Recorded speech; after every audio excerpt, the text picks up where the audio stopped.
On paper, the DCEU should have had an advantage from the start over the MCU because they had access to their entire universe and nothing was off limits. Meanwhile, the MCU was forced to create a universe without its most popular characters, no Spider-Man, no X-Men, and no Fantastic Four. But ironically, this might have been the best thing that ever happened to Marvel, as it forced them to think more creatively and forced to initially focus on their second most popular team in the Avengers, and after that, they made some household names out of Ant-Man, Doctor Strange, Black Panther, and the Guardians of the Galaxy, and made Captain America and Iron Man, as well as even Thor, on the same level of Batman and Superman in terms of worldwide appeal and popularity.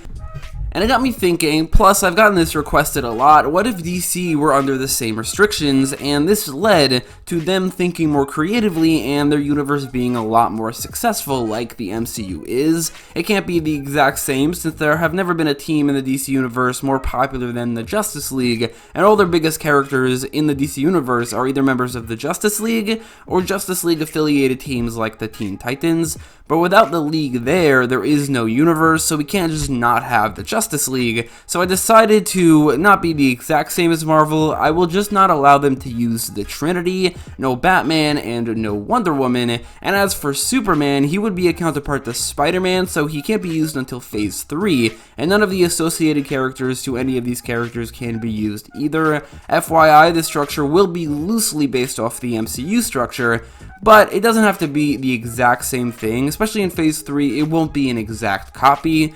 With all that out of the way, however, let's first look at Phase 1.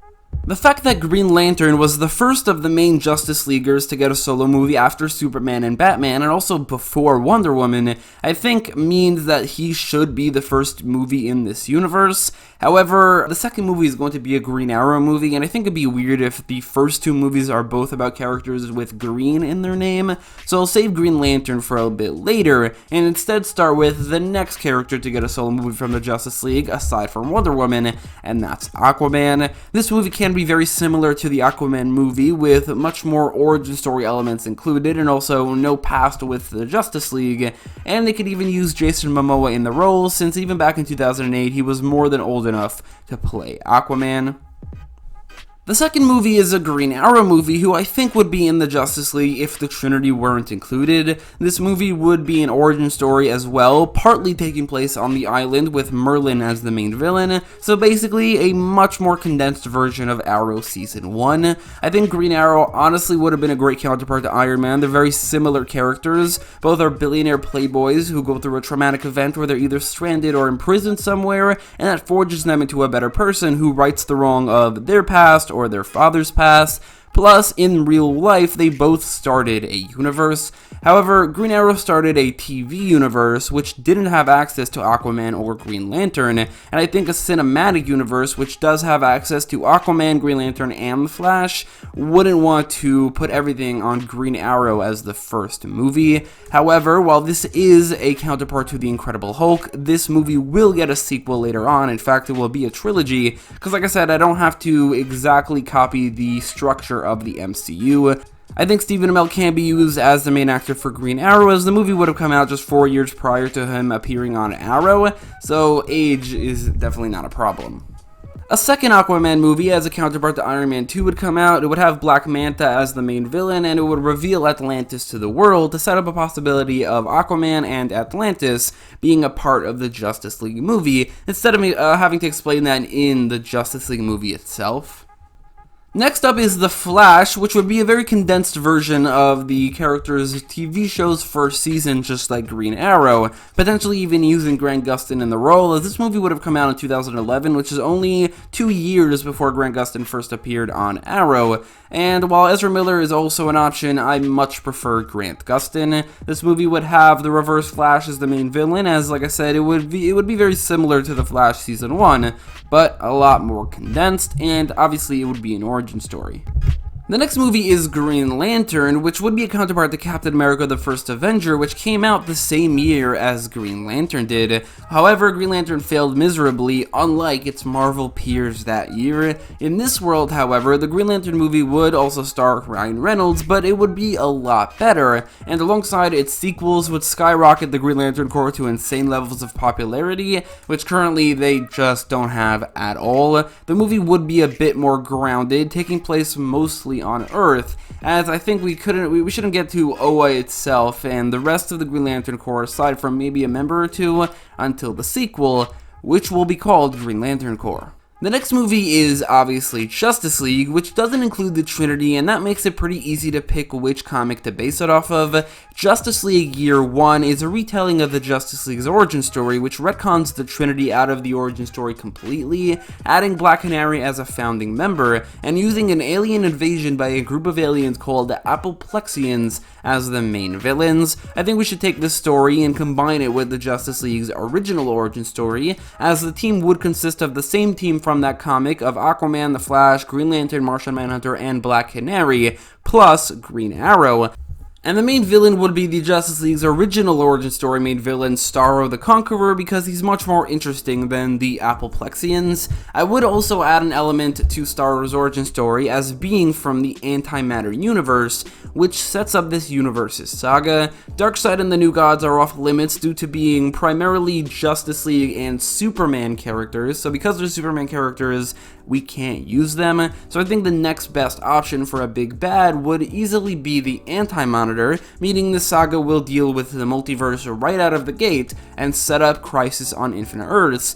Much like the Arrowverse, but this time around it will be the intention from the beginning, and it would be much better, and much bigger budget, obviously.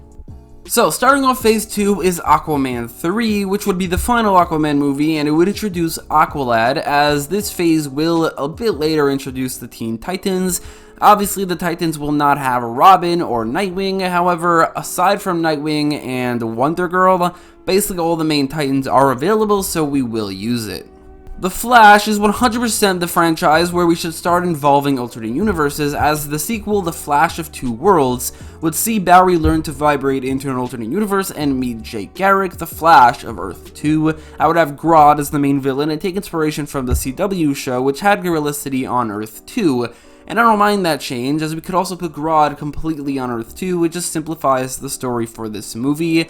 I would also introduce Wally West in this movie in the part that takes place on Earth 1, and in an end credit scene or something, he will be hit by lightning, and we'll see him as Kid Flash for the first time in Teen Titans. Green Lantern Corps would delve much deeper into Oa and the Green Lantern lore, and with Hal being as experienced as he is by now, would introduce Jon Stewart as the newbie and the audience surrogate, as we learn more about the Green Lantern Corps. This can easily connect to the overall saga through Sinestro, as in the comics, sole origin story, it's about abusing his power and then being trapped in the Antimatter universe by the Guardians, which is where he creates the Sinestro Corps. That's where he creates the Yellow Lantern battery and ring. I could add a bit of spice in there, as he creates the whole Corps with the help of the Anti-Monitor from the Antimatter universe, and that would lead into the third movie as well, which would be a whole war of light between every single other Lantern Corps. However, this movie would only have Sinestro and the Sinestro Corps as the main villain, so it's based off of Sinestro War.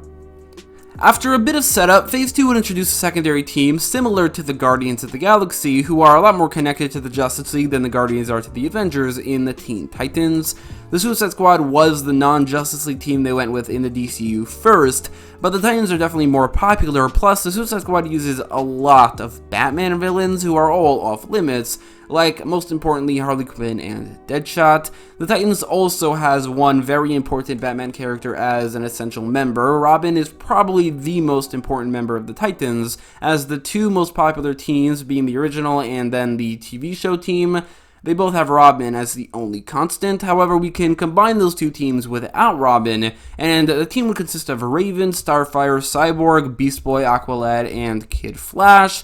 And the main villains would be Brother Blood and Trigon. Deathstroke is not off limits. He's one of those characters that both the Batman owners and the rest of the DC owners can use, but I think Deathstroke being the main villain of a Teen Titans movie without Robin would be pretty pointless, so the sequel won't include him either. However, the third movie wouldn't be until Phase 4, so he would be the main villain of that, which will include not Robin, but Nightwing. The second Justice League movie, called Justice League Earth 2, or something like that, would delve even deeper into the multiverse, with the Justice League and the JSA meeting for the first time, with only the two Flashes having already known each other. The Justice League would be transported to Earth 2 by Dr. Fate or something like that to help the JSA with a problem that they can't deal with by themselves, that problem being Eclipso, who I chose because he's an enemy of both the Justice League and the JSA, and can easily be a threat at a high enough level for both teams to fight against. Eclipso doesn't have to have any sort of connection to the overall saga, he could just be a big threat in and of itself, just like Ultron, but Age of Ultron did set up a lot of what became of Phase 3, and I think this movie introducing the JSA and developing the relationship with the Justice League and just exploring more of Earth 2 is huge for the multiverse-based saga. I would also introduce some Justice Leaguers, some new ones, characters who wouldn't get their own movies like Red Tornado and The Atom, plus Jon Stewart, who we saw earlier in Green Lantern Corps, would also be a member of the Justice League in this movie.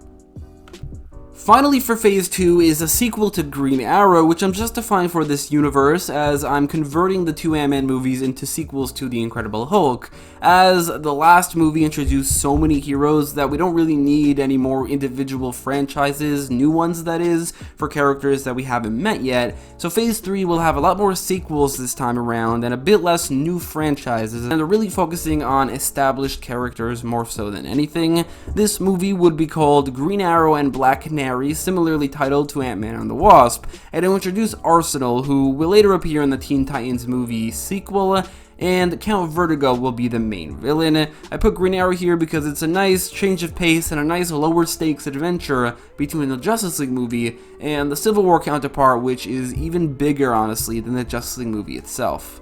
Green Lantern: The War of Light would further the Lantern Corps wars that would begin in the last movie and would have Earth in the crosshairs, which would involve most of the Justice League, just not Green Arrow and Black Canary, so that they don't appear in 3 movies in a row. The movie would introduce Guy Gardner and would end in the destruction of most of every Lantern Corps, which would make the universe vulnerable to attack and would make the line between the universe and the antimatter universe much thinner. The Green Lantern Corps has probably the biggest connection to the Anti-Monitor and the Antimatter universe than any other individual hero, so I put a lot of emphasis on the Antimatter universe in all 3 of these movies. Shazam would be the most independent movie in this franchise so far, as it takes place on an entirely different universe and doesn't have any references to anything whatsoever. For those of you who don't know, Shazam, or Captain Marvel as he was called back then, wasn't created by DC Comics. He was created by Fawcett Comics, which was later bought out by DC. Crisis on Infinite Earths was used as an opportunity to bring Captain Marvel and several other franchises that DC brought into the mainline continuity, and seeing as this universe is built on the multiverse and leading into Crisis on Infinite Earths, it would be a wasted opportunity to not do the exact same thing here, but this time it's planned from the very beginning. Shazam would take place on Earth S or Earth 5, I'd rather just stick to a numerical system, and in this universe he's the one and only premier and first superhero alongside the Marvel family. And the movie could just be the exact same as the real-life movie Shazam, except with no references to the rest of the DC universe. They could even have the same actor in Zachary Levi. The sequel to Teen Titans, which I would call Titans, since by now, which is a couple years later, they wouldn't be teenagers anymore, would introduce Hawk and Dove. It would also bring in Arsenal onto the team, as he was introduced in the last Green Arrow movie, and Blackfire and a Tamaranian invasion would be the main villains. Superman would finally be brought into this universe, or should I say multiverse, much like how Spider-Man was finally brought in with Homecoming in Superman the Man of Steel. Superman, however, doesn't really work as an exact counterpart to Spider-Man, since him being a young, inexperienced hero at this point in the universe just doesn't work, and we can't really explain why we haven't mentioned him until now, so going with the theme of this saga, we'll just set him in an alternate universe, calling it Earth 38 like it is in the Arrowverse, named after 1938, the year that he was introduced in. And this actually simplifies things quite a bit, as the studio that owns the rights to Superman would have made a Brandon Routh-led trilogy in the 2000s instead of the Tobey Maguire trilogy, and a Henry Cavill-led duology in the 2010s, which is his counterpart to the Andrew Garfield movies. Seeing as this is a multiverse, we can easily just retroactively add those two first movies into the saga from the 2010s, and say that Superman the Man of Steel is the third movie in that trilogy. Seeing as this is a trilogy, the movie would probably be the right time to introduce Supergirl, and then we could also just have Brandon Routh Superman again in Crisis on Infinite Earths like we did in real life in the crossover.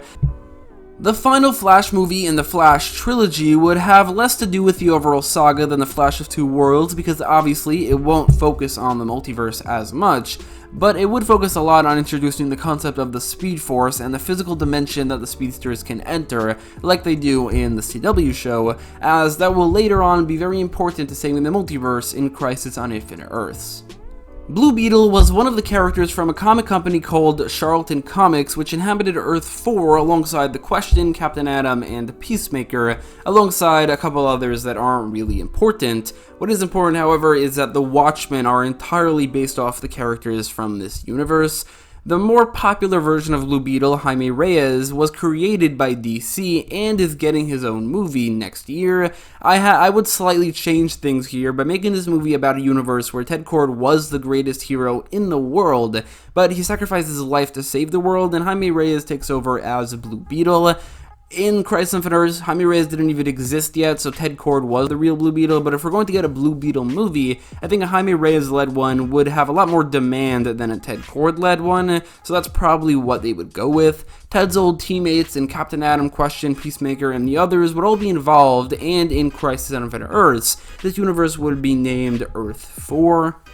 I wasn't going to give the JSA their own movie since the MCU only had one non-Avengers team movie, but the JSA appeared in the second Justice League movie and weren't going to appear again until the next one, so I thought I'd give them their own movie beforehand, both to flesh out Earth 2 a bit more, but also so that they don't just appear in the Justice League movies. But if this was an exact copy of the MCU, this and the following movie would have been in between Infinity War and Endgame counterparts. However, it's always so hard to justify why those movies would come out between the two movies instead of just before, so I decided to screw it and just place them before instead. This movie would explore a bit more of Earth 2 and introduce a bit of the new generation heroes like Stargirl, Cyclone, and Atom Smasher, all of whom would replace members of the JSA who either died in the last Justice League movie or die in this one.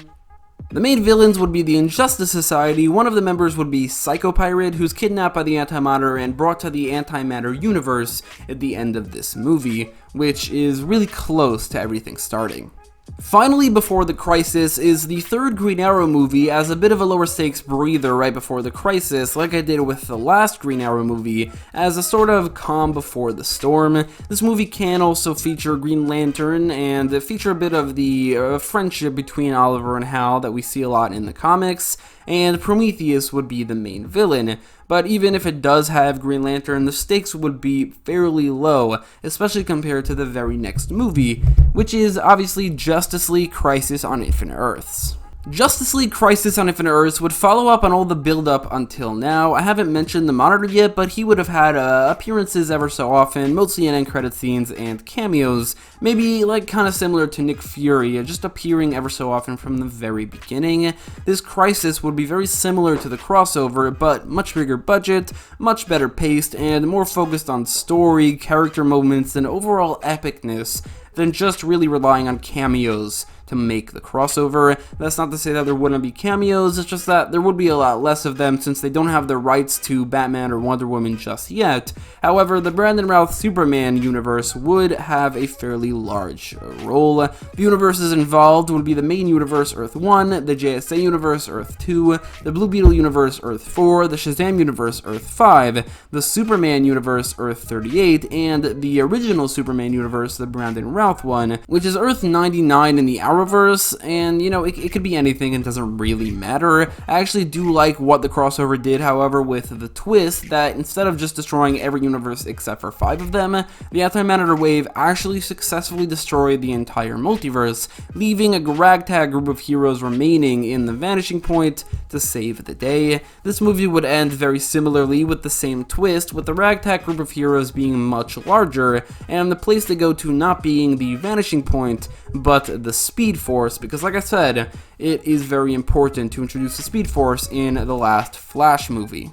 The second movie would be called Justice League Oblivion, named after the 3rd issue of Crisis on Infinite Earths, which is Oblivion Upon Us, which isn't the exact same, nor is it even in the second half of the Crisis, but just to be honest, I thought it sounded cool and worked really well as a one-word ending to the saga subtitle, like Endgame. The movie can also be very similar to the last 2 parts of the Arrowverse crossover, as they use time travel or some sort of Speed Force power powered by the Spectre to bring the remaining heroes to the dawn of time to fight the Anti-Monitor. The Spectre and the rest of the heroes would reset the multiverse by making it into a single universe, as the single universe would be a lot stronger together, followed by the final battle against the Anti-Monitor in this new Earth. The new Earth would have the JSA as the original superhero team, Superman would be the first hero of the current Age of Heroes, and a founding member of the Justice League, and every hero from Earth 4 and Earth 5, all being experienced members of the Justice League. The Brandon Routh Superman would also be here, but he wouldn't really have much of a place in this universe. However, we could definitely see more of him going forward. As for the big deaths of this movie, because we definitely have to have a couple of them, I would say that the Flash is a pretty obvious choice, since he's been around since the beginning and he died in the original Crisis on Infinite Earths. It might be a bit predictable, but could also work really well, as Barry Allen would sacrifice his life to destroy the machine that is destroying the universe, or the multiverse, and Wally would take over as the Flash. The other death being Aquaman, since he was around from the very beginning. He is kind of the counterpart to Iron Man, and he would have a similarly heroic sacrifice, just like Iron Man and Black Widow. There would also maybe be other deaths, definitely in the first movie. However, the first movie deaths wouldn't really matter anymore, since the universe is rebooted. But considering I'm pretty sure this universe, this saga, would have a lot more heroes in it than the Infinity Saga, we could have a couple members of the JSA die, like Wildcat, Dr. Midnight, and or Hourman, and maybe Supergirl, since she died in the original Crisis. However, she was just introduced, so I don't think that would work nearly as well. The epilogue to this saga would be The Flash Rebirth, which would have Wally West as the Flash. This would be Wally West's first movie in his trilogy, and would focus a lot on introducing to us as an audience the new Earth and everything that is involved in the history and how it all works. And I would say that Hunter Zolomon, aka Zoom, could be a very, very cool villain for the first Wally West movie. So that is it for this video. Let me know all your thoughts in the comments down below, and if you like this video, definitely make sure to check out my other cinematic universe building videos, and make sure to leave a like, share, and subscribe, and goodbye.